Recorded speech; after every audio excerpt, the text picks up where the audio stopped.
Oh, it feels good to be back. Hey, everyone, welcome back to the Drive and Thrive Podcast, Season 3, Episode number 4.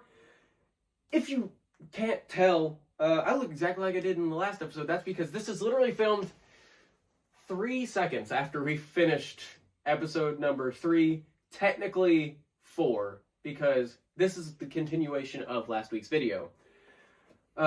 We filmed for a very long time, and when I edit videos that are this long, or as long as the footage we filmed, it's very hard on my computer because I edit on a MacBook. That, and I always have trouble uploading videos over like 30 minutes. They always cut audio or lose footage or they freeze or something. So I cut last week's video in half, and you are seeing it live. So you actually have footage on a Monday for the first time in a few weeks. But that just means we're trying to be consistent. I'm cutting it in half.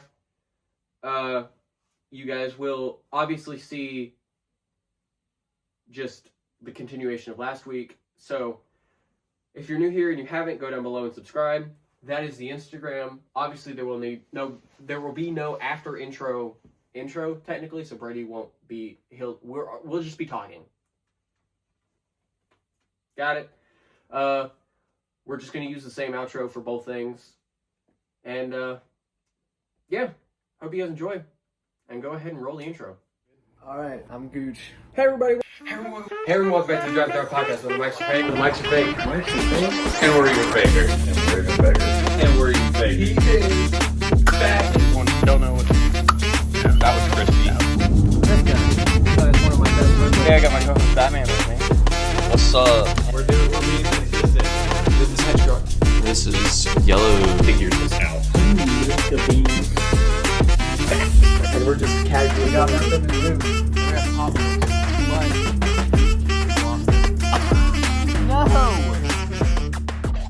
It's not as. It's always sad to see like a player who was like super good, like literally top of league, And they get to slacking. kind of like. So I think we've talked about this. People who slack off or just like disintegrate over time, and like who were like really good people in the league. People like Blake Griffin, who was literally like.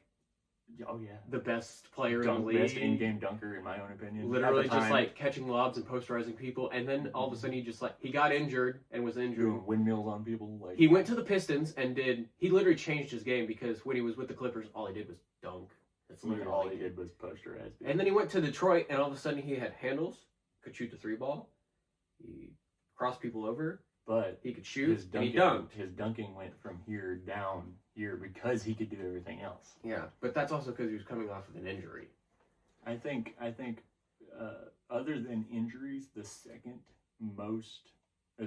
thing that hurts players the most is team trading. Yeah. Griffin, for instance, he got traded and then he was not the same like Griffin. He had one good year in Detroit, which was a great turnaround year for him. Unless you're Anthony Davis. AD's still AD, but he just injured way too much. He has way too many injuries. Way too many. I mean, way too many. Great basketball player when he's not injured. Yeah, he's still the same AD when he's not injured, but like, it's just, bro's gotta, I don't know, drink some milk. Drink some milk. He needs some milk. Work out a little bit. I don't know. Stretch the knees out. I don't know. I will literally watch a video the other day of him like shooting a layup, and he landed, and he like grabbed his knee, and I was like, "You shot a layup." Yeah.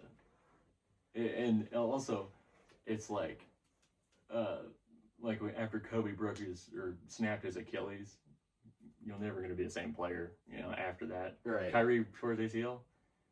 It was Achilles. Oh, was it Achilles or his ACL? Yeah. He's gone the rest of the season, right? I think he's coming back this season. That was because that was last season. Was it? Yeah. At the end of last season. Already? It was at the end of last season because the Mavericks were making a run for the playoffs. Oh, yeah. And then he tore it, and they had 0 shot. Everybody's like, oh, Kyrie will be Kyrie. No, he won't. If you tear your Achilles in half, you're not going to be the same. You're not. He's not going to be able to do the things he could because his Achilles is no longer ever going to be as strong as it was. Watching Kyrie not be able to ball handle like he used to is going to be very odd, because that's what Kyrie's known for, is his ball handling. Yeah, literally what he's known for. He'll be able to still ball handle, but you're not going to see him do the crazy. You won't be able to see him move like he used to. He'll be able to dribble, because that's hand and muscle memory. Yeah. But the movement and it's gonna be slower. The half spin moves and the stops It's gonna be slower. It's and not gonna be probably the stops are gonna be different because stopping on that, I mean, you're jolting every muscle in your leg. Yeah. Which is, don't want to snap that again because you're pretty much done if you break it a second. One of the best Achilles comebacks I've seen so far is Clay. He literally came back from his Achilles tear, won a championship, and the very next year he led the league in threes the whole season. Also, who does he play for? Clay? He's the Mavericks. Mavs. Yeah. Clay is, I think, the biggest disappointment since he got traded to the Mavs. He has his good games and then he has his really, really bad games. He's not Warriors Clay. Warriors Clay, he was a spot-up shooter. I mean, that's what he was. But, I don't know. He's just not Clay. I would worry about it more, but would you worry about it if your girlfriend was Meg Thee Stallion? I take back what I said. Would you worry about it if your girlfriend... No, probably not. If you had a really bad game, but you got to go home to Meg Thee Stallion, would you worry about it? Can't say I would. Yeah, I don't think Clay... Probably wouldn't think twice about it, I don't think Clay's worried about it. Yeah, no, I wouldn't think twice about it, actually. He'll talk to Cooper Flagg. Cooper will drop 20. Clay will have 11. Cooper, I'm just not feeling it today, man. You just do you. Drop 49 for me. Yeah. I'll stand in the corner. I'll be ready. I'll hit a few threes, But he has been doing better as of late. Yeah, lately he's better. I think he's finally getting his mindset back. Yeah. He's just trying to, because obviously when you move teams, it's a big change. Yeah. New teammates, new play style, new playbook, different arena, obviously for home feeling. So takes a while to get used to. He literally went back to Golden State and he shot great in Golden State because that was his home. He shot there the most. I'm pretty sure the most insane thing I've ever seen is, number one, the Luka trade in general. Wake up in the morning, Luka Doncic has been traded to the Lakers. I actually lost my mind. I was like, someone's lying. This is AI. Someone's lying to me. What would have been the equivalent to that? Is it the equivalent to that before this would have been when Harden, Kyrie, and KD all got traded to the Nets? Yeah. And that's still not equivalent. Yeah. That'd be the closest thing to it. But it's still not equivalent. I guess technically the closest equivalent to it in recent history would have been when KD moved to the Warriors. Yeah. Because that literally destroyed the league. They traded a 30, how old's AD? He's 35. They traded a 35-year-old who has many, many injury problems for a superstar, icon, 26-year-old. Home of Dallas. 6'7" point guard. Who's been in third in MVP voting for 4 straight years. Who took you to the finals the last year. And we're like, yeah, here you go. Here you go. Do you have 2 brain cells fighting for third place? What is wrong with you? Yeah, he does. He got fired after that. Didn't he? Didn't Nico get fired after that? Yeah, he did. And then, I'm pretty sure he did. And then he quit. It wasn't right after that, though. Yeah. It was more recently. Yeah. Which is weird. I'm pretty sure if I was the GM, I would have fired you immediately. Literally. I would have walked in your office, said choice words, and fired you on the spot. Because that is the dumbest trade I've ever seen. Traded away the biggest superstar in recent history. Recent history's biggest, youngest superstar. Yeah. Especially franchise-changing superstar. Mm-hmm. And then he comes back the first game against his former team and drops a triple-double. Because he's pissed. Yeah. And stares down Nico. Mm-hmm. After drilling a 3 in someone's face. Yeah. Step back 3. A step back fading 3 with someone in his mouth. Step back fading trade. And he just... it was cold blood stare down at Nico. And Nico's just yeah, I did this. It's just sad. It's because now you don't see anybody stay with their team anymore. It's terrible. No, the last person that has done it is Steph and Draymond. Literally, Steph and Dre. Dude, Draymond needs to take a chill pill. The flagrants, bro. The flagrants and the technicals. We looked this up last night because we were curious, me and Steven, when we were waiting to jumpstart his truck because I had a friend's truck not jump start, and I had to help jumpstart it. We were talking about stuff last night. We were talking fantasy and whatever, and I'm like, I was seeing a stat the other day that literally blows my mind. And it's, Dre has over 5,000 career assists, which means he's passed the ball over 5,000 times to someone and they made a shot. About 4,300 of them, aka 85% of them, were Steph Curry. Out of 5,000, 4,300 of them, 85% are to Steph Curry. Clay is number 2, followed by KD, Wiggins, and Jordan Poole. 4,300 passes to Steph Curry. And he has how many assists? Like over 5,000. So let's say you have 5,200 assists. 4,300 of them. 85% are to one person. How? Because it's Steph. That's insane. Yeah. No one will ever do that again. No.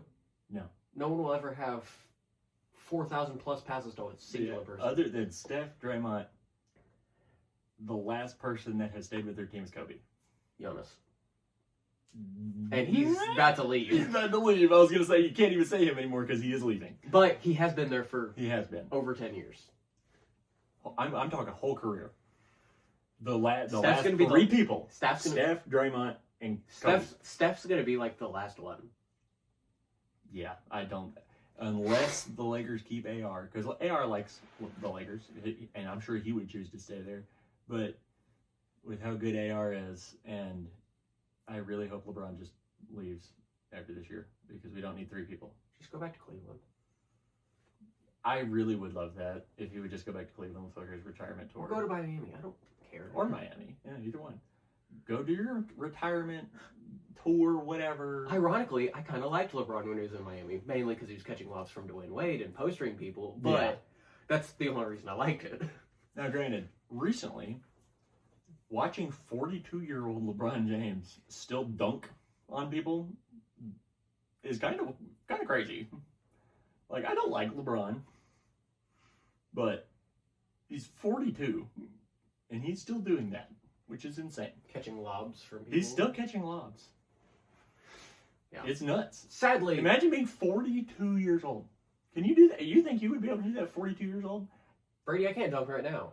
I'm talking... I wake up in bed. I wake up out of this bed. My bed. It's literally out of frame. I wake up out of this bed. I'm 20 years old. I turn 21 next month, and sometimes I can't feel my back. Okay? I feel bad. I literally can't stand up. No, I'm talking if you were 6'8",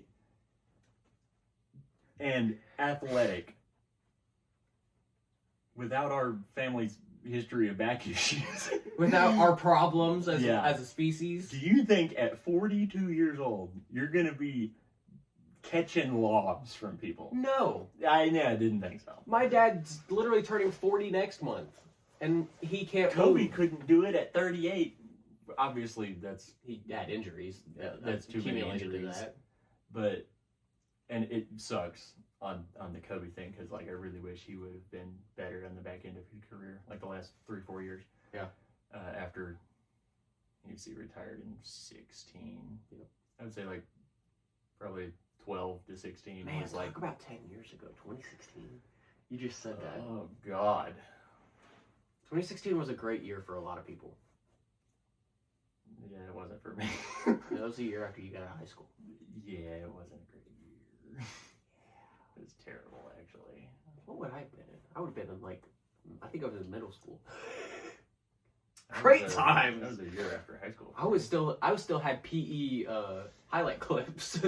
Yeah, let me see those. 2016 was not a good year for me. I want to see if there's one thing, if you could roll back time, in a 3D perspective, and you could watch one thing, what would you want to watch? And for me, it's just old, from 5th grade to 9th grade PE and recess highlight clips of just football and basketball. I would want to watch because I've literally some of the things I remember doing, vividly remember doing in the 7th and 8th grade, in PE class or out on the thing, would have got me recruited. Oh yeah, hitting step backs and threes, and I was. For people who don't know this, because you either don't know me, in the 8th grade, I was probably 5'2". I didn't grow. I was 5'2", like my 8th grade year. I was short. But I could shoot. I had to shoot from a hip, but I could shoot oddly well. So I would just stand in the corner and shoot threes the whole time. And because I was shorter than a lot of people, pretty much a 5'2" Klay Thompson. I would just dribble past people with my right hand, because when I was in the 8th grade, I couldn't dribble with my left hand. I could cross and then put it back, but I couldn't one-handed dribble. So I'd literally dribble with my right hand, and I just dribble past people with my one quick step that I had, because I wasn't faster than anyone, but I had a quick step because I was short. And then I just shoot the ball from wherever. I was literally a spot-up shooter, and that was my entire job. I had no other job. That, and obviously, if you're in middle school, even if you didn't play football, you played football at recess, because that's just fun. You find a position. And my position was wide receiver. I would just run and catch the ball because I had great hand-eye coordination. To this day, the coolest thing I ever did while playing football at recess was 6th grade, and we were playing football, and it was tied.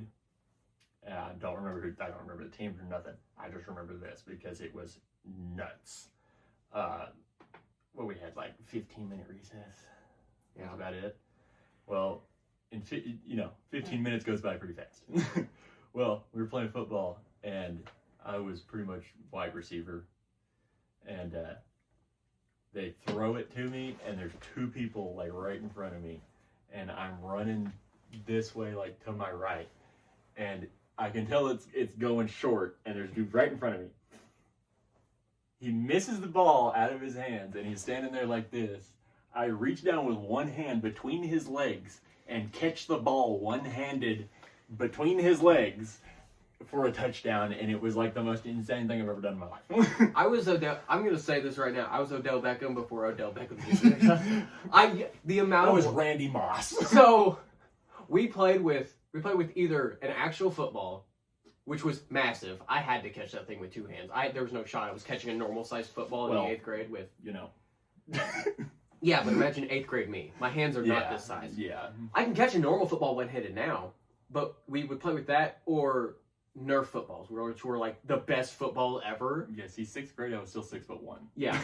So I'm literally running around catching Nerf footballs one-handed, like out of the air. And I literally did one that. I was literally Odell Beckham. Like, I jumped back and everything, one-handed, like fell on my back, like the whole 9. But the amount of like random one-handed catches I've ever made is insane. Mm. And I've caught a bunch of short passes. And then probably the craziest one was, it was recess, like we were trying to finish something, trying to score a touchdown, whatever. And of course, we're way back, and we just went for a Hail Mary because, of course, in high school, or in middle school, you just thought it was awesome. You throw the ball as far as you humanly possibly can. All right, guys, we're going to go for Hail Mary in your 5-man break. Yeah. So, I take off running, and I'm running, and we had, like, cones set up for, like, the end zone or whatever, and, like, a line literally we took through the gravel and the grass, and, like, you do this to make a line so you know where you're at. And so we all run. Of course, we played actual tackle football. We weren't supposed to, but we did. And I've gotten cracked in the ribs a few times. Yeah. And we're running, so we got a lot of people to play. We get at least 16 people to play. We had 8-man rosters. And so we had like 2-3 receivers, a center, and like a guard or whatever. And so like obviously the receivers have to be guarded. And so we're like running. Everyone's trying to like keep the quarterback safe and like keep the quarterback in the pocket. And like my job was literally run as far as humanly possible and look up and find the ball and go catch it. And so like I'm running and I look back and the ball's not in the air yet. He's like retreating. He's running like he's Patrick Mahomes. He's running sideways. So I look back forward to make sure I don't trip on anything or run into somebody else who's just running on the playground, because it was literally in the middle of the playground. You don't want to run into mass chaos. Run into a woman that's running across the playground and hit her like a center. So I look forward, I look back, and the ball is gonna turn into one of those clips. It's yam time! No, like seriously, that's happened before. Yeah. Mm-hmm. Ball's out of the air. Like, so I look back, not in the air. He's running. I look back at the ground to make sure that there's nothing happening. look back again, check my defender, and look in the air. And the ball's already halfway through the air. How it got from his hand to the air so fast, I have no idea. But when I look back, he was on the ground. So I think he just threw it. The ball was not anywhere near me. I was over here. I needed to be over there, running this way. So I turn my body, and I'm running, and my defender is literally here, like holding my shoulder. And we're like in the end zone at this point, like back of the end zone, like probably going to be out of bounds. And I kid you not, I'm not going to catch this ball. And I know this. It's going sailing over my head. And the dude is standing in the back of the end zone. I'm at the front of the end zone. My guy goes to catch it. It bounces off his forehead because he goes to catch it like this. Bounces off his forehead. He falls to the ground. His defender falls to the ground. My defender goes to dive for the ball and like pulls me back to like move and go get it. Face mask. Well, when he did that, he was still behind me, and I stuck this leg out like this, and he tripped over it. So I dove over him to catch the ball, and it hit my hands because I did this, and it hit my hands and bounced up.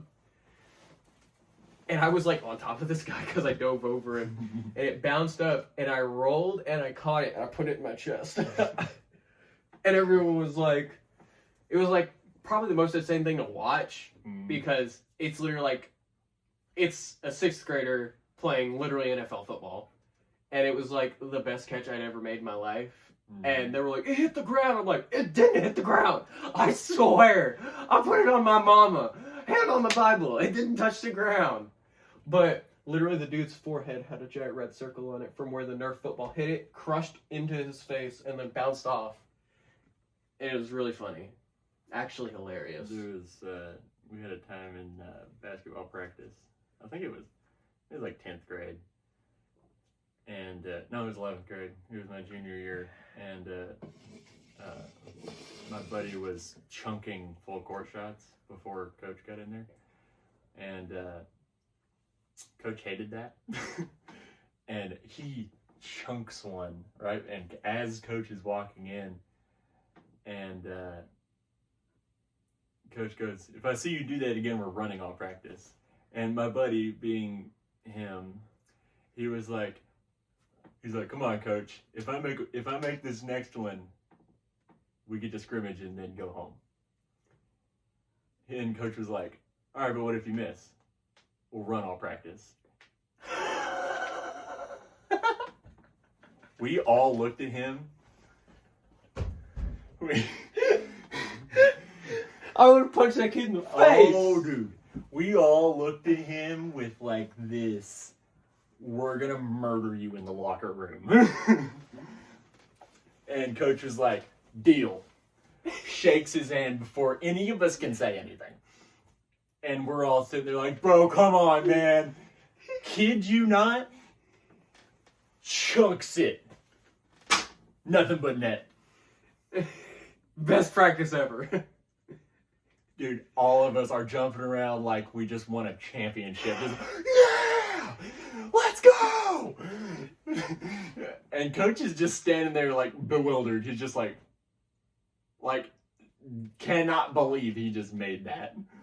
And Coach is like, and he has a clipboard in his hand. He's like, well, and he slaps his clipboard on his leg. He's like, well, pick your teams. I would do it to my, if I was a coach and that happened. Obviously, if I was ever a coach, I'd want to be I'd obviously like be a good coach and like be disciplined when I need to be disciplined and teach them stuff. But if I was a coach, I'd want to be like that nice coach that everyone loves, you know, because I can't yell at people. It's just not in my DNA. I mean, but if that happened, I'd literally be like, all right, Scott, Phil, your team captains, don't get hurt. If you need me, I'll be in my office writing down the game plan for Saturday's game. No, and that day they had like all the seats and stuff out because they had a game that later either the next day or later that day. We were going to go for plays and stuff, but, you know, that happened. And Coach was like, you know what? I'll even do the scoreboard for you. And we were like, yes! It was like a day whenever we had a scrimmage and someone ran the scoreboard for us. Yeah. That was like the best thing ever. You get a scoreboard. I did this for one of the open gyms. I ran the scoreboard and they had left the mic out. and we never realized that the audio system was left on. Hmm? But the audio system was accidentally left on, and the mic was sitting on there. And I like jokingly picked it up, and I'm like 4-3, and it echoed, and the ball went through the net, and everyone was like, "Why'd you turn that on?" I'm like, I didn't know it was on. I literally did it as a joke. And so I literally sat there, the mic like right here. I'm doing the scoreboard, and I'm like, Twin downtown, bang. Commentating the entire Tanner for 3. air ball. Oh my god. Sorry, Tanner. Tanner, I'm sorry. I love you. Literally, it was like probably one of the funnest things to like do, and just like, because watching them like do stuff was fun, and like commentating it for them, because obviously when you have someone commentating you, it's just fun. Oh yeah. It's been fun. We'll go shoot some hoops. Yeah, that sounds great. Yeah. Well, see ya. Well, thank you guys so much for watching. I hope you enjoyed. Like, comment, share, subscribe. Go ahead and do everything. Today's secret code is we back, obviously, because we are back. Because guess what? We back. Or at least we hope so. We're gonna try. Brady, you got anything to say? Don't do drugs. Alrighty then. Thank you guys so much for watching. I hope you enjoyed. Like, comment, share, subscribe. Go ahead and do everything. This is the Instagram. I try to post on there. Sometimes I do, and sometimes I don't because I forget and I have nothing to post there. But we will, and hope you guys enjoyed, and we'll see you in the next one. Deuce. Oink. Okay.